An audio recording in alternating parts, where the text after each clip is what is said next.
அடுத்ததாக இந்த அமர்வில் நம்மோடு திராவிட முன்னேற்ற கழகத்தின் சார்பில் திரு டி.கே.எஸ். இளங்கோவன் அவர்கள் இணைகிறார். அவரை இந்த அமர்வுக்கு வரவேற்கிறேன். திரு இளங்கோவன், நம்ம இடைவேளைக்கு பிறகு நான் உங்களுடைய கருத்துக்களை கேட்டு பெற விரும்புகிறேன். அதே நேரத்தில் மிக முக்கியமான மாநிலங்கள் குஜராத், மகாராஷ்டிரா, ராஜஸ்தான், மத்திய பிரதேஷ், சத்தீஸ்கர், அசாம் உள்ளிட்ட மாநிலங்களினுடைய மெகா எக்ஸிட் போல் முடிவுகளும் தொடர்ந்து வந்து கொண்டிருக்கின்றன. அவற்றையும் நாம் தொடர்ந்து பார்க்க இருக்கிறோம்.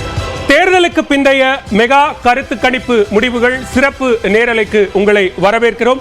இந்த அமர்வில் நம்மோடு இணைந்திருக்கிறார் திராவிட முன்னேற்ற கழகத்தின் சார்பில் திரு டி.கே.எஸ். இளங்கோவன் சார். மிக முக்கியமா தமிழ்நாட்டினுடைய முடிவுகள் அப்படிங்கிறது தேர்தலுக்கு பிந்தைய அந்த கருத்து கணிப்பு முடிவுகள்ல இந்தியா கூட்டணி திமுக கூட்டணிக்கு 36 39 இடங்களும், என்டிஏ கூட்டணிக்கு 1 3 இடங்களும், அதிமுகவுக்கு 0 2 இடங்கள் வரை கிடைப்பதற்கான வாய்ப்பு இருக்கு அப்படிங்கிறது எக்ஸிட் போல் முடிவுகள். அதே நேரத்தில் தென் மாநிலங்கள்ல தமிழ்நாட்டை தாண்டி ஏனைய மாநிலங்கள்ல இந்தியா கூட்டணிக்கான ஒரு வெற்றி முகம் இல்லை அப்படிங்கிறதும் எக்ஸிட் போல் முடிவுகளாக இருக்கிறது. உங்களுடைய பார்வையை பெற விரும்புகிறேன். கட்டாயமாக இது தவறான எனக்கு ஏற்புடையதாக இல்லை. காரணம், கர்நாடகத்திலே பாஜக ஆட்சியை தோற்கடித்து விட்டு காங்கிரஸ் ஆட்சி அமைத்திருக்கிறது. தெலுங்கானாவிலே அங்கே உள்ள டிஆர்எஸ் ஆட்சியை தோற்கடித்து விட்டு காங்கிரஸ் ஆட்சி அமைத்திருக்கிறது. கேரளத்திலே மிகப்பெரிய அளவிலே அவர்கள் நாடாளுமன்ற தொகுதிகளிலே அவர்கள் வெற்றி பெற்று வருகிறார்கள். தமிழ்நாட்டிலே 39 தொகுதிகளிலும் இந்தியா கூட்டணி வெற்றி பெறும் என்ற நிலையில் ஒரு 5-6 இடங்கள் ஆந்திர பிரதேசத்திலே அங்கே சந்திரபாபு நாயுடு அவர்கள் அவர்களோடு கூட்டு வைத்திருக்கிறார் என்ற ஒற்றை காரணத்தினால் அவர்களுக்கு ஒரு சில இடங்கள் கிடைக்கலாமே தவிர மற்ற பகுதிகளிலே அதற்கான வாய்ப்பு இல்லை. ஏனென்றால் அவர்கள் இந்த மக்களுக்கு ஒன்றும் செய்யவில்லை. தமிழ்நாட்டை பொறுத்தவரை மக்கள் சகோதரத்துடனும் சமத்துவத்துடனும் பழகும் ஒரு நாடு. இவர்கள் இங்கே புகுந்து குழப்பம் விளைவிப்பார்கள் என்கிற அச்சம் இந்த மக்களுக்கு எப்பொழுதுமே இருக்கிறது. மத ரீதியான குழப்பத்தை ஏற்படுத்துவார்கள் என்கிற அச்சம் இங்கே இருக்கிறது. இஸ்லாமியர்களும் இந்துக்களும் மாமன் மச்சான் உறவு சொல்லி நட்பு பாராட்டுகிற ஒரு மாநிலத்திலே இவர்களுடைய வேலை எடுபடாது, இவர்களை மக்கள் ஏற்றுக்கொள்ள மாட்டார்கள் என்பதுதான் இன்றைய நிலை. எனவே அவர்களுக்கு தமிழ்நாட்டிலே ஒரு இடம் கூட அவர்களுக்கு கிடைக்காது என்பது உறுதியாக என்னால் சொல்ல முடியும்.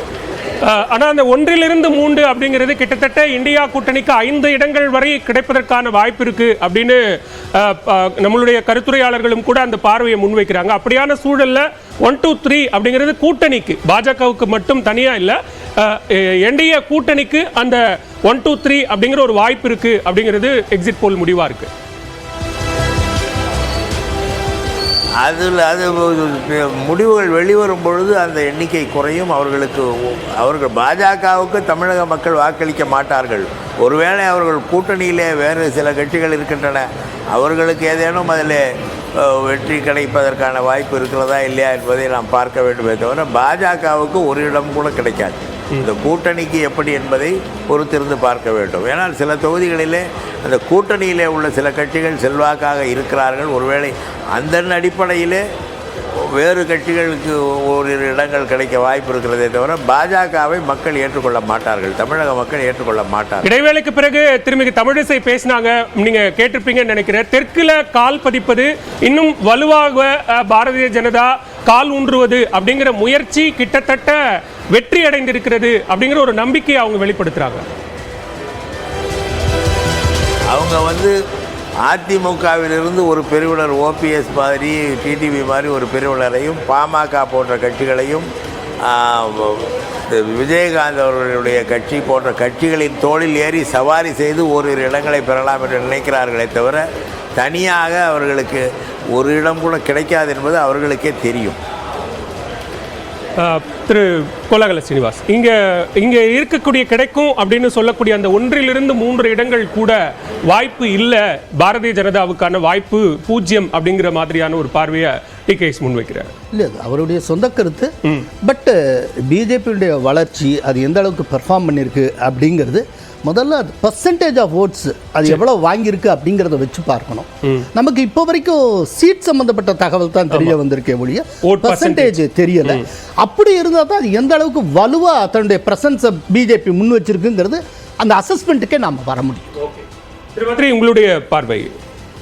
இது எப்போவுமே அரசியல் தலைவர்களுடைய பார்வை எக்ஸிட் போல் எனக்கு சாதகமாக இருந்தால் கரெக்டு. ஐயோ இதை விட இன்னும் 4 சீட்டு அதிகமாக வேணும், எங்களுக்கு கட்டாயமாக வரும் பார்த்துருங்க எல்லாமே. அது பக்கத்து மாநிலத்தில் நீங்கள் அதே ஏஜென்சி நீங்களே பண்ணியிருக்கிற எக்ஸிட் போல் சுத்தமாக தப்பு. அது எப்படிங்க கிரவுண்ட் லெவலில் வேறு மாதிரி நடக்குது அப்படின்னு சொல்லும் பொழுது இங்கே மேடையில் உட்காந்து நம்ம என்னதான் பதில் பேச முடியும்?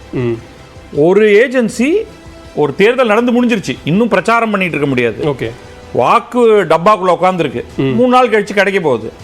நீங்க ஒரு எக்ஸிட் போல் ஒரு சயின்டிஃபிக்கா பண்றீங்க, அது நமக்கு பிடிக்காம இருக்கலாம் அல்ல பிடிச்சிருக்கலாம். பட் அந்த டேட்டாவை நீங்க காமிக்கிறீங்க. ஆமா, உங்க ஃபார்முலால சில கரெக்ஷன்ஸ் தேவைப்படலாம். நீங்க வாக்கு சதவீதத்தை சீட்டு சதவீதமாக மாற்றும் பொழுது கொஞ்சம் முன்ன பின்ன போகலாம். ஆனால் ஒண்ணுமே இல்லாத மேனுஃபேக்சர் பண்றது அப்படிங்கிறது இங்க இருக்கிறதுக்கான வாய்ப்பு இல்லை. அது உங்களுடைய நம்பிக்கை, உங்க மேல வச்சிருக்கக்கூடிய நம்பிக்கையே வந்து அது கேள்விக்குறியாக்குது. என்ன பொறுத்த வரைக்கும் there is a change. தெற்கை பொறுத்தவரை பல்வேறு மாநிலங்கள்ல பாரதிய ஜனதா முன்ன இருந்ததை விட +1 காலை கொஞ்சம் தள்ளி முன்னாடி வச்சு. சரி, எங்க அவங்க ஏற்கனவே வலுவாக இருக்காங்களோ அந்த இடத்துல தங்களுடைய வலுவை அப்படியே கன்சாலிடேட் பண்ணி முடிந்தால் அதை விட இன்னும் கொஞ்சம் மேல போக முடியுமான்னு பார்க்கிறோம். ஓகே, அது நமக்கு தெளிவாக தெரியுது எக்ஸிட் போல்ல இருந்து. சரி, ஓகே. திரு ஷபீன், உங்களுடைய நிறைவு கருத்து சுருக்கமா பெறும். சரி, உங்களுக்கு நீங்க ஓட் ஷேர் காமிக்காம சீட் கன்வர்ஷன் மட்டுமே பேசுறது அப்படின்றது வந்து அது சரியா இருக்காது. ரெண்டாவது, உங்களுக்கு ஒரு சில டிவி சேனல்ஸ்லாம் வந்து என்டிஏக்கு தமிழ்நாட்டில் 38% கொடுக்குறாங்க. அது எப்படி அப்படின்றது வந்து புரியல.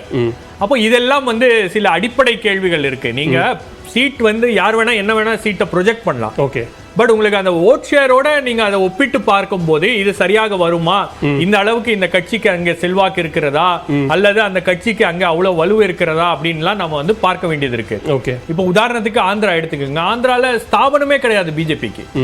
பிஜேபி வெறும் சீட்டு மட்டும் தான் வாங்கியிருக்காங்க. அங்க டிடிபி ஜனசேனா, டிடிபி வேலை செய்யலன்னா பிஜேபியால வந்து அங்க ஜெயிக்க வாய்ப்பு இல்லை. ஆனா அந்த மாநிலத்திலேயே டிடிபிக்கு கிடைத்த பாஜக கிடைத்த 6 தொகுதிகள்லயும் அவங்க வந்து ஸ்வீப் பண்ணுவாங்க, அவங்க ஜெயிப்பாங்க அப்படின்ற அந்த அளவுகோல் அப்படின்னா அது எதை வைத்து அந்த நம்பர்ஸ் அவங்க அரைவ் பண்ணியிருக்காங்க அப்படின்றத நம்ம பார்க்கணும். அப்போ உங்களுக்கு பெருவாரியாக பாஜக என்ன ஒரு நம்பரை எதிர்பார்க்குறாங்களோ அந்த நம்பர்ஸை தான் ஒப்பீனியன் போல்ஸும் வந்து ப்ரெடிக்ட் பண்ணியிருக்கு. ஓகே, எக்ஸிட் போல்ஸும் அதே நம்பர்ஸ் தான் ப்ரெடிக்ட் பண்ணியிருக்கு. பட் கள நிலவரம் அந்த தேர்தலில் வந்து முற்றிலும் வேறு விதமாக இருந்துச்சு. நீங்க பாஜக ரொம்ப கஷ்டப்பட்டு தான் இந்த எலெக்ஷன்ல வந்து அங்கங்க அவங்க கேம்பெயின் பண்ணியிருக்காங்க. பெருவாரியான இடங்கள்ல வந்து அமித்ஷா கேம்பெயின் பண்றதா இருக்கும்போது அந்த ஷெட்யூலை கேன்சல் பண்ணிட்டு அவர் வந்து கேம்பெயின் பண்ணவே வரல. சரி, அப்போ அங்க இந்த எலெக்ஷன் வந்து ஒரு வேவ் எலெக்ஷன் கிடையாது. இந்த எலெக்ஷன் வந்து ரொம்ப லோக்கலைஸ்ட் எலெக்ஷன். சரி, அப்போ அந்த அளவுக்கு லோக்கல் இஷ்யூஸ் டாமினேட் பண்ண ஒரு எலெக்ஷன்ல எல்லா இடங்கள்லயும் பிஜேபி ஸ்வீப் பண்ணுது அப்படின்னும் போது அது எப்படி நம்ம ஓவரால் அக்கவுண்ட்ல ஓவரால் ஃபிகர் கிடைக்கும் போதும் நிச்சயமா அதை நீங்க சொல்ற அடிப்படையில் பார்க்கலாம். நன்றி திரு டி.கே. இளங்கோவன், இந்த அமர்வில் எங்களோடு இணைந்து கருத்துக்களை முன்வைத்தமைக்கு மிக்க நன்றி.